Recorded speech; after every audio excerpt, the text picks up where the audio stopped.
Messiah ప్రియమైన బిడ్డలారా, క్రీస్తు సమాధానం కలుగును గాక. ఆమేన్. నేను మీ అభిషేకాలు బాగున్నారా? ఉదయం లెగిస్తాను ప్రార్థన చేసుకుంటూ వాక్యం దంచుకుని అడుగుతున్నాను.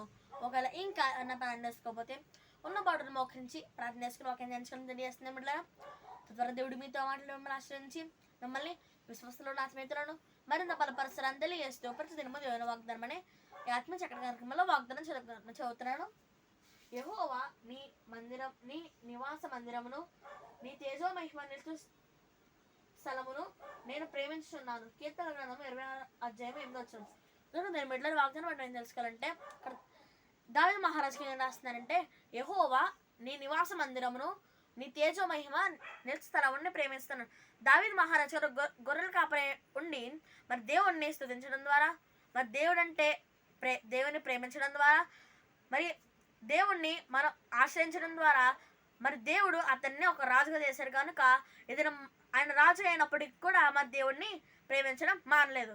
అలాగే కూడా కీర్తన రాశారు. ఏదైనా మనం కూడా దావీదు మహారాజు గారి లాగా మరి దేవుడి నివాస మందిరమును, దేవుడి తేజోమహిమ స్థలమును మనం ప్రేమించే వారు ఉండాలని తెలియజేస్తున్నాం. విశ్వాసం తెచ్చుకోండి, వాగ్దానం ప్రార్థన చేసుకోండి. దేవుడి మాటలు నిలిచిన కాక ఆమెను ప్రార్థన చేసుకుందాం. స్తోత్రం మెస్సియా ప్రతి దినము దేవుని వాగ్దానం ప్రార్థించగలిగిన కనుక మాకు ఇచ్చిన మీకు వందనాలు. మీరు మాకు ఇస్తున్న వాగ్దానం, యెహోవా నీ నివాస మందిరమును, నీ తేజో మహిమ స్థలమును నేను ప్రేమించున్నాను. ఈ వాగ్దానం అందరి చేతులు నెరవేర్చండి. అన్న రోగులంటే వారందరూ స్వస్థపరిచి నెరవేరితే పుణ్యశ్రీ పేర్లు జరిపించుకుంటారని వారందరిని ఆశ్రయించండి. ఇక్కడ పుణ్యశ్రీ పేర్లు జరిపించుకోవాలో సాయం చేయండి. వారందరూ సేవకుల సంఘటన వంద కాచకమ వృద్ధిపరచండి. మరి దినమైతే ఎన్ని దేవాల తెరవబడి ఉంటే వాళ్ళందరినీ ఆశ్రయించండి, సాయం చేయండి.